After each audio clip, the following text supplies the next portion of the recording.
So you think that he's a federal informant? I think he's definitely working. He's running right now. The informants gave the feds will have you on the edge of your seat. So strap in. Durk caught threatening witnesses. Durk's indictment has revealed a lot about the OTF boss, and it seems he had tried to mask his vicious nature behind his conversion to Islam because he wasn't playing around. Now, Special Agent Sarah Corcoran, working for the FBI, filed an affidavit that has some damning details about the OTF boss and his attempts to intimidate witnesses. According to the special agent, evidence the FBI collected during their investigation showed that Durkio was threatening OTF members who were cooperating with the feds. The affidavit reads, due to serious safety concerns. This affidavit does not provide the identity of these witnesses. Based on the FBI's investigation, I know that witnesses and or their family members have already received threats and or have been contacted in what appear to be attempts to influence their participation in this investigation. From the FBI agent's affidavit, someone is definitely truth-telling, and at the moment all eyes have been turned to two potential witnesses in the case, OTF Jam and Bricc Baby. Bricc Baby's involvement in this case is bizarre, especially since he isn't part of OTF and isn't from Chicago. Well, this didn't stop one of his ops from tying him to the case. This is none other than Wack 100. In a podcast with Adam 22, Wack revealed that according to his sources, Bricc Baby is working with the feds. So you think that he's a federal informant? I think he's definitely working. Wack also revealed that the one person who could tie Bricc Baby to the case was on the run because the day OTF members were arrested in Chicago, the feds also came for the unnamed co-conspirator in LA. Unfortunately, he wasn't at his house. They kicked in the doors and picked up the OTF guys. They kicked in his door right here in Los Angeles. Okay. To pick him up, only he wasn't at Mama's house. Where was it at? He was somewhere in the streets. He's running right. But this isn't the only time Bricc Baby told the world about their hit, because he hopped on a track and spilled the bean in the track. Not enough, he raps he was Durk and trying to hit. Now he in a blunt. We dropped a 100 shots go. Dig your partner up in another part. He raps the last one. We turned into a pack. We got 1 million plus. Now this is where things get interesting. Because it turns out when the feds heard Bricc Baby saying that they went after him. If you go in there and look at that report, number 4 is a local guy that was dropping Quando's locations. We all thought that was a bad drug deal, weed deal. You know that. The world thought that that shooting was a bad weed deal between some Armenians or Persians. That's what the world thought. Okay. And it wasn't until February of 2023 that Bricc Baby goes on the internet with Flacco and says, out of nowhere, the world is oblivious to this. I guess they can't say OTF didn't slide for King Von anymore. They say you can't say that no more. Why? Oh yeah, because of no. Like They who died? say you can't say that no more. Oh, because of FBG Cash? Or who? Nah, cause Lil Pop. But there's more to this, because after the shooting, the feds told Quando Rondo that the gang that he was repping, the Roland 60s Crips, had set him up. March, the feds get on Bricc. We don't know this. We're under the presumption that it's an AK-47 case. But what really happened was they came there to get his cell phone. What you think the police told Quando? That the Roll 60 set him up? What was he claiming? Roll 60 script. Where Bricc Baby from? Roll 60 script. Who you think he checked in with? Roll 60s? With who? Okay, I see where you're going with this. What's more is that Bricc is a known gang member who has been to jail in the past. So for the feds to catch him with an AK-47 and not charge him seems a little too sus, and fans were on his case as well. One comment: Red Dude got caught with an AK-47 by the feds in June 2023 and still hasn't been to court. Make that make sense regardless of the Durk case. While another fan wrote Bricc sound like he telling LOL whether the feds charged him and the case randomly disappeared. It's kind of clear that Bricc Baby might have dropped his location to his ops, because after the shooting, the Savannah rapper took to social media to denounce his gang. claiming that they didn't have his back, although wax allegations are yet to be substantiated. One of the alleged informants seems to have been confirmed as a snitch by his own people. This is none other than OTF Jam. By now, everyone has heard of OTF Jam and his alleged bizarre case of betrayal, because he allegedly wore a wire to record OTF members confessing to crimes. OTF Jam broke his silence over the allegations. And that's when fans knew something was up. The OTF affiliate took to his social media to put the record straight and told the world to stop accusing him of snitching until they saw his name on police paperwork. Casey J. Hester, aka OTF Jam, is my artist, real name until you see that name on the paperwork. Don't at me. He posted the situation at OTF worsened after. None of the OTF affiliates co-signed Jam. No one tried to have his back, even though they were all on the internet screaming free Durk. Well, OTF Jam went a step further and accused Durkio of snitching on him. He first revealed that Dario snitched on him on a track, calling me a rat or a snitch.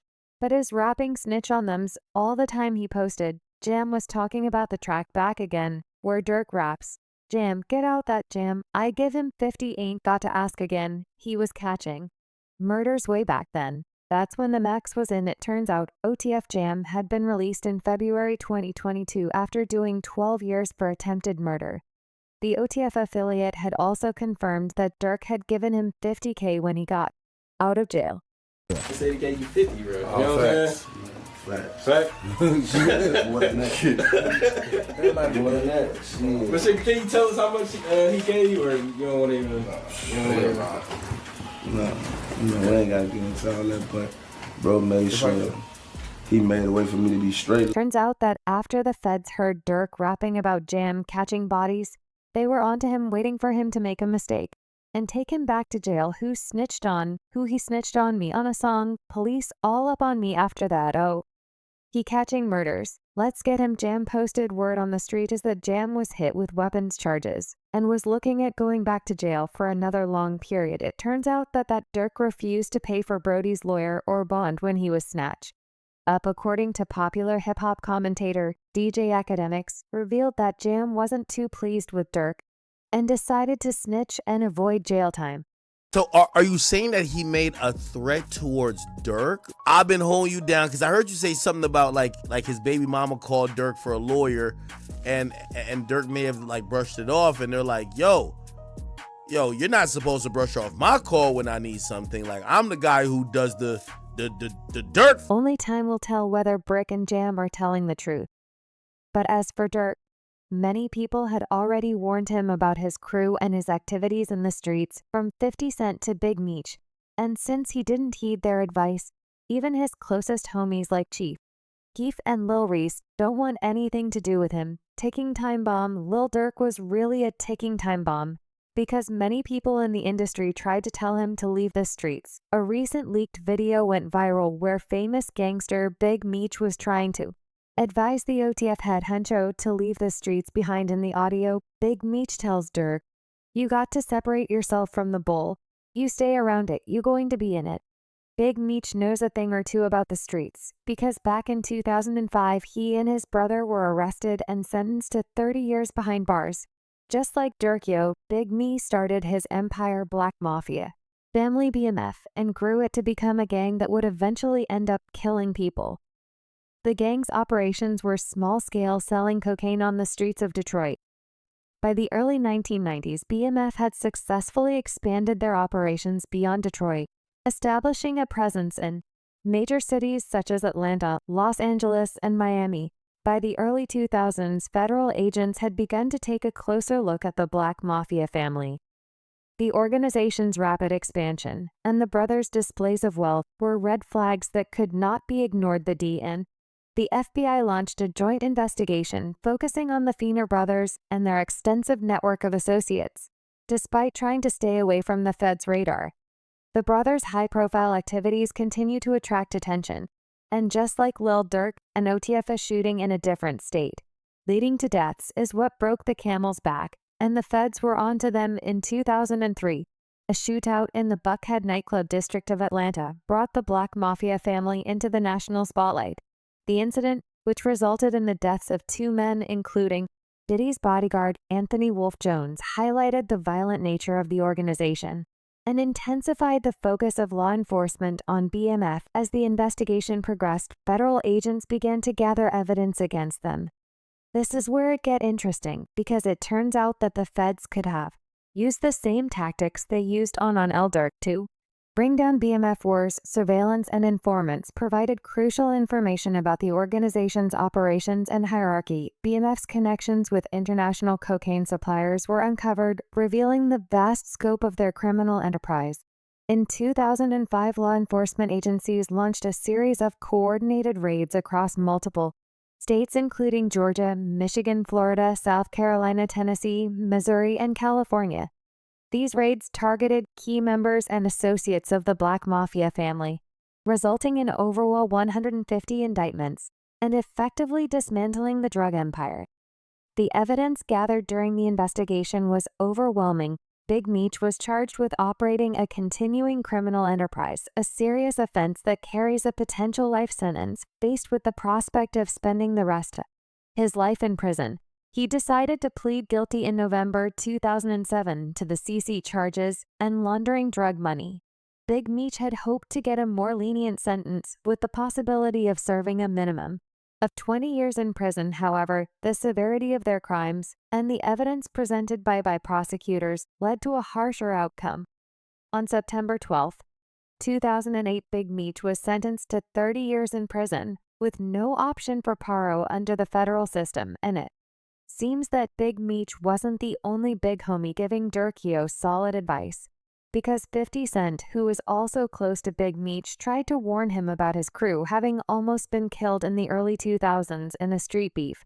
The rapper recently revealed that he gave Lil Durk some advice on street life, and it seems Durk didn't listen. Biff and Lil Durk linked up back in 2022 to make the track Power Powder CT. During their time working together, 50 Cent warned Lil Durk to be careful about his crew. In an interview on The Breakfast Club, the rapper was asked whether he ever tried to talk to younger artists about not getting caught up with life in the streets.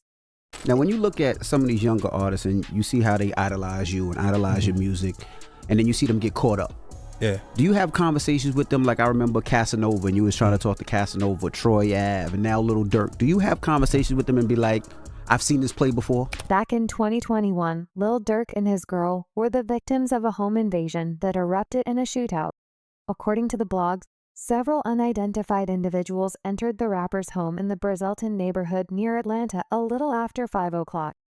On July 11th, and exchanged gunfire with Durk and his girlfriend India Cox. Luckily, Durk and India were not injured as they shot back at the suspects who fled the scene. Was someone in Durk's camp ratting him out back in 2021? Or was it just a coincidence? Either way, Durk is about to learn that the streets are unforgiving, with his close associates seemingly abandoning him. One of the rappers who looks like he doesn't want any association with Durk is Lil Reese. Reese is among the only surviving and successful Chicago's rappers, repping the Black Disciples.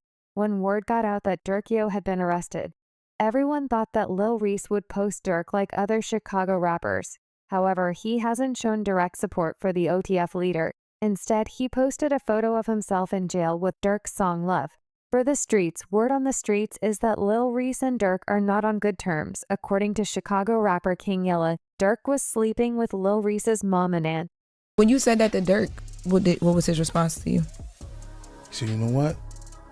He said, somebody just came in my house. How do they know exactly what the address is? I don't give my address to nobody like this. It's not, cause something happened. The robbery in Georgia? Yeah. When India had to shoot. Everyone would expect him to come out and clear support for Durk, but it seems their beef might be getting in the way. But he isn't the only Chicago rapper who betrayed Lil Durk after his arrest, because it turns out Chief Keef bought a chain worth $500,000 after Durk was arrested and is yet to post any message of support to the OTF boss. You know, Reese mama bad in the right? Okay. I heard Durk was his mama and his auntie. No. This isn't the only time Keef has been on the spot for failing to show a homie support. Turns out that the first time Durk and Sosa had a falling out, he had gone and bought a dirt bike instead of bailing out Durk, although his closest industry friends are Turning on him, it's hard to ignore the new image that Durk was trying to carve out for himself, from converting to Islam to starting a foundation that would help kids in Chicago. What's crazy is that his efforts were noticed and recognized by politicians who are also turning on him after his arrest failed Lil Durk rebrand. Duro's fans thought that he was done catching cases because he had turned to Islam. Even gone to rehab to clean himself up, the rapper even took to his social media to reveal that he had turned over a new leaf and would not waste his new life after all his felony cases had been cleared. Everybody should get second chances at life. It's about what you do with it. Alhamdulillah, my background wiped and clean of all cases. I ain't a felon anymore. Who would have thought? I want to thank everyone who helped push my vision forward. Thank you from the bottom of my heart, the rapper posted. But that's not the only time the rapper had publicly revealed that he was a changed man. On August 18, 2024, Lil Durk made a public declaration that would reverberate through the music industry and beyond, taking to Instagram. The rapper shared a post that was both personal and profound, reaffirming his Muslim faith and denouncing his past involvement in gang life. The post read, "Don't label me nothing outside of a man, a father, and a 1,00% Muslim." He followed this up with another post that read, "I don't gangbang, I'm a Muslim." Basically what I was saying on my post in so many words, you can't do both, and would be the one who say it. So if you follow me as a brother, a friend, an icon, follow me to my new chapter of life. When I make music or rap, what I seen and been through, not telling you to go do it. Huge difference. The music won't change, but my life goals will. Dario had really tried to turn a new leaf, because in 2020 he took a monumental step by establishing the Neighborhood Heroes Foundation, a nonprofit organization dedicated to uplifting and empowering everyday heroes working to bring positive change to their neighborhoods. The foundation was born out of Durk's vision to provide resources and support to those who are often overlooked. One of the most groundbreaking initiatives he introduced was the donation of music royalties to support his philanthropic goals. In a move that shocked the music industry, Durk announced that a portion of the royalties from his song Bedtime would be directed toward his Neighborhood Heroes Foundation, in collaboration with Amazon Music, a college tuition program designed to provide scholarships to Chicago kids attending Howard University. This partnership resulted in significant financial contributions, including a $250,000 donation to Howard Financial Aid Program, the Grace Grant. The fund awarded scholarships to students who participated in the Neighborhood Heroes, HBCU College and Career Readiness Cohort Program, furthering Durk's mission to support education and empower the next generation. All his effort was even recognized by people in power, because weeks before he was arrested, Durkio had been honored near his hometown for his work with his Neighborhood Heroes Foundation, having been an active advocate for change in Chicago, Cook County, Illinois for his work, and the community decided that it was time his efforts were recognized and awarded the rapper multiple keys to the city, including Village of Broadview and Village of Bellwood. So we thank you, and we honor you, and we appreciate you being in the Village of Broadview. And here's your key.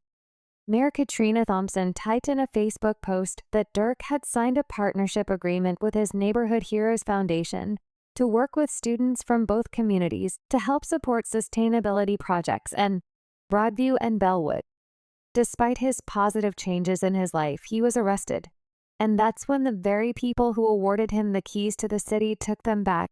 Mayor Katrina Thompson took to Facebook to announce the city's decision to take the key back, while the American system of justice grants everyone the presumption of innocence until proven guilty in a court of law in the Village of Broadview. The court of public opinion of residents has even higher moral and ethical standards of behavior, and our public partners must also reflect the same uncompromising standards demanded by our residents. Given the news that Lil Durk has been arrested in Florida and charged with murder for hire, the Village of Broadview is withdrawing our honorary key to the village granted to Durk and is terminating our partnership agreement with his youth organization, Neighborhood Heroes Foundation. As mayor, protecting Broadview's interests and upholding the values of residents is job number one. The mayor wrote. According to fans, the mayor was throwing Durk under the bus. and confirming that he was guilty even before the rapper appeared in court. Well, the mayor clearly didn't want to be associated with the rapper, since it would have affected her public image. It seems Durk's attempts to rebrand himself failed, and now he's staring at life behind bars. Will he come out on top? Only time will tell. Meanwhile, you can watch similar content by clicking on the boxes playing on your screen.